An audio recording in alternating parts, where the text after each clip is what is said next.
headlines of this hour on VTV News. The Mekong Delta provinces strengthen solutions to combat salinity intrusion. And later on, Vietnam's agricultural sector navigates global trade tensions.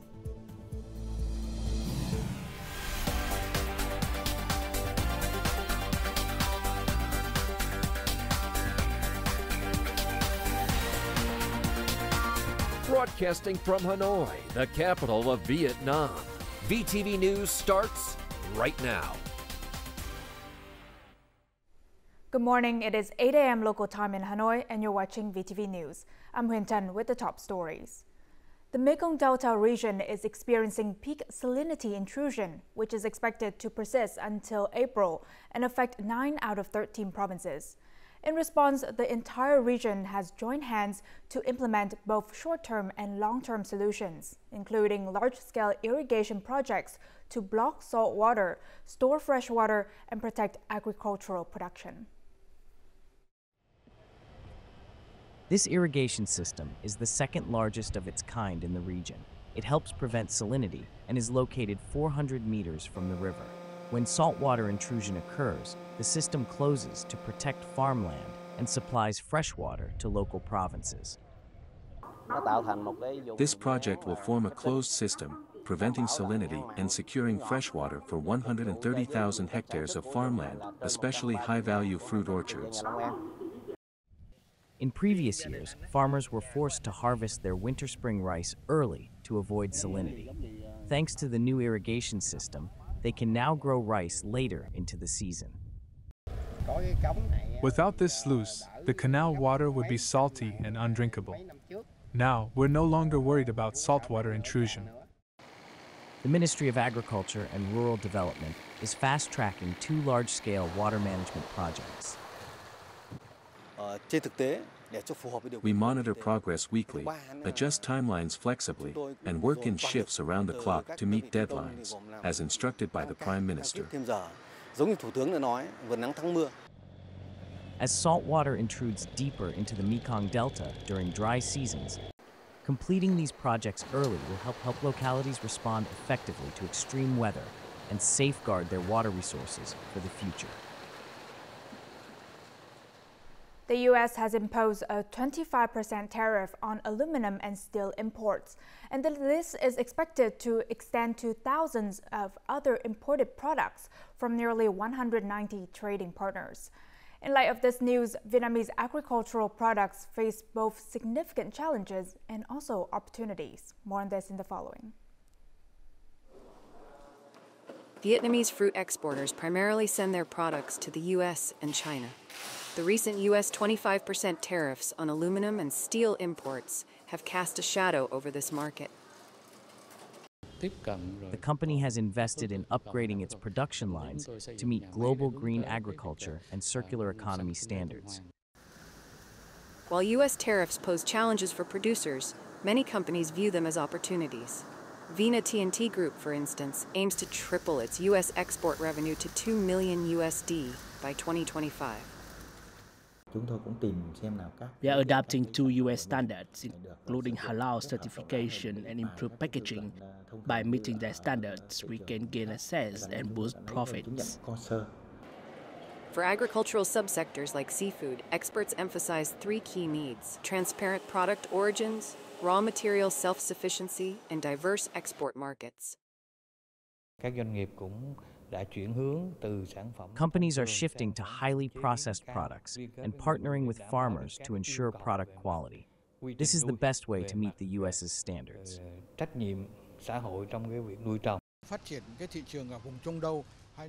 The Middle East and Africa offer significant potential. The authorities should send research teams to these markets to understand their requirements and standards. By 2025, Vietnam's agricultural exports to the U.S. in all fields are projected to reach 130 billion USD, with agriculture, aquaculture, and handicrafts maintaining strong growth. To sustain this momentum, the sector must focus on organic farming and sustainable development.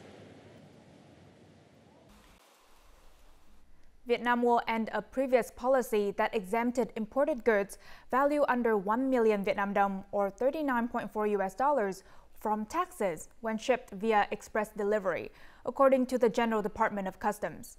And this decision will take effect on February 18th. The declaration and payment of VAT on low-value imported goods will now follow the law on VAT and relevant legal regulations. The GDC explained that implementing this decision aligns Vietnam's tax policy with international practices, ensures consistency within the current tax regulatory system, and supports the state's policy direction of expanding the tax base. The new decision is also expected to create fair competition between domestically produced and imported goods, thereby promoting local production. With a record high investment budget of nearly 90 trillion Vietnam dong or $3.54 billion for 2025, the Ministry of Transport, or MOT, is intensifying efforts to ensure effective fund allocation and disbursement. The ministry's recently released 2025 program on thrift practice and waste prevention emphasizes prioritizing resources for critical infrastructure development. The focus is on efficiently allocating capital to key national programs, strategically important projects, and transport networks that connect provinces, regions, and international trade hubs. The ministry is also conducting a thorough review to eliminate inefficient or non-essential projects, directing funds toward priority initiatives that drive sustainable and rapid economic growth.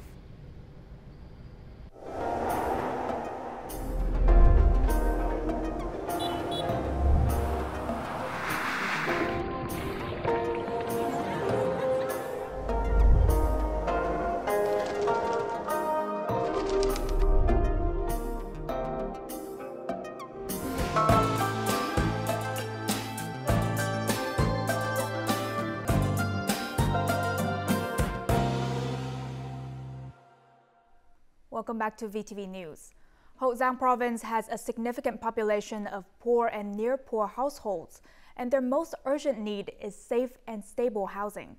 In response, local authorities have committed to eliminating temporary and dilapidated houses, a move that will improve residents' living condition and support the region's socio-economic development. This woman's makeshift house was falling apart. The wooden pillars had begun to rot, walls were riddled with termite holes, and tattered leaf panels barely provided shelter from the elements. But hope arrived when she received support from authorities to build a new home. I don't even know how to express my joy. Just having a proper house is a blessing. I have a proper place to live now. In Hậu Giang Province, more than 20,600 households need housing assistance, requiring a total budget of nearly $5 million. After the Lunar New Year festival, local authorities began a province-wide initiative to replace makeshift homes, with completion scheduled for July. This effort will help beneficiaries move into safe, permanent housing. I'm truly overjoyed. Now, whether it rains or shines, I feel secure. The program provides financial support, construction workers, and building materials to help families construct sturdy, comfortable homes. Local authorities are also calling on organizations, businesses, and individuals to contribute funds, materials, and labor, ensuring that every household in need can have a sturdy home. Now, helping those who have gone astray reintegrate into society has always been a priority for the party and state. In Đắk Lắk Province, years of dedicated efforts by local officials have helped thousands of people abandon their intentions to join reactionary groups. These individuals, despite their past mistakes, are given opportunities to rebuild their lives and contribute back to their communities. Anyone who needs a door installed can call Yekur. He learned this trade during his time in re-education. He was sentenced to 17 years in prison for undermining national solidarity and fleeing abroad to oppose the people's government. Due to good behavior in prison, he earned early release. After that, he received government loans to start a business. Today, he installs doors and works diligently to support his family. The local authorities provided me with loans to start my own business and showed me great care. They also support others who made mistakes to rebuild their lives. I don't want to go anywhere else. This is my home. In 2024, Ajol's family earned nearly 10,000 USD from coffee cultivation. 24 years ago, he was misled into helping someone convince villagers to cross the border illegally. Since then, he has recognized his mistakes. My fatherland is beautiful. I've learned so much from the police and officers here, how to greet others, how to care for people, and how to be considerate. They've supported my coffee business and helped me establish pepper farms and other crops. I feel at peace here in Vietnam. Local leaders, religious figures, and community organizations work together to provide guidance, financial support, and resources that help rehabilitated individuals build successful lives. We actively support poor households with land and financial aid to ensure security and stability. Thanks to a loan, this man and his wife now run a successful beef noodle stall. Their stable income and warm welcome back to the village have made their return truly meaningful, because in the end, there's no place like home.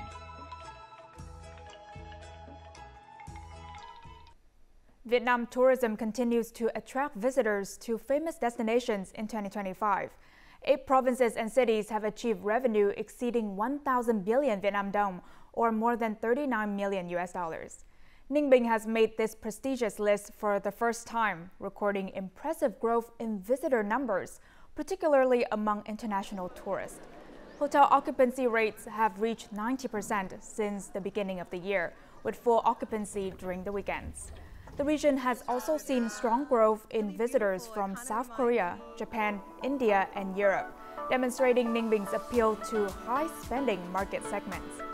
This year, Ninh Binh aims to welcome over 9.1 million visitors, including 2 million international tourists, with projected revenue exceeding 10,000 billion Vietnam dong, or more than 390 million US dollars.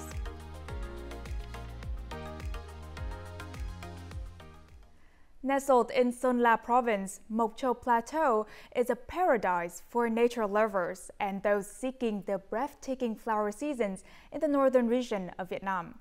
And among its seasonal highlights is the mesmerizing plum blossom season in January and February, when the landscape transforms into a stunning spectacle of pure white. This year's plum blossom season has energized both individual travelers and the tourism market. Travel companies have responded by launching short-term tour packages for visitors eager to explore and photograph the scenery. According to the Mộc Châu Town People's Committee, the plateau welcomed 105,000 visitors during the Lunar New Year holiday from January 25th to February 2nd, generating over 136 billion Vietnam dong, or 5.4 million US dollars in revenue. Currently, Mộc Châu attracts an average of 15,000 to 20,000 visitors daily, putting significant pressure on local services. Now, as usual, let's move on to the weather forecast.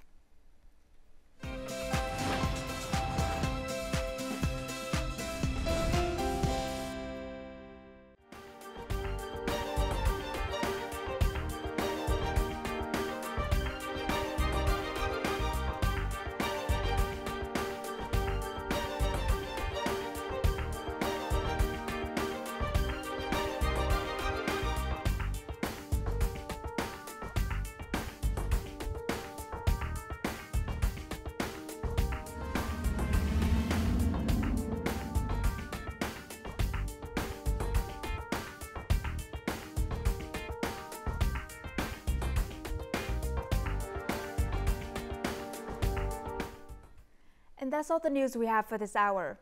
To rewatch our program, you can download our mobile app VTVgo or check out our YouTube channel VTV4Go. Thank you for watching and see you next time.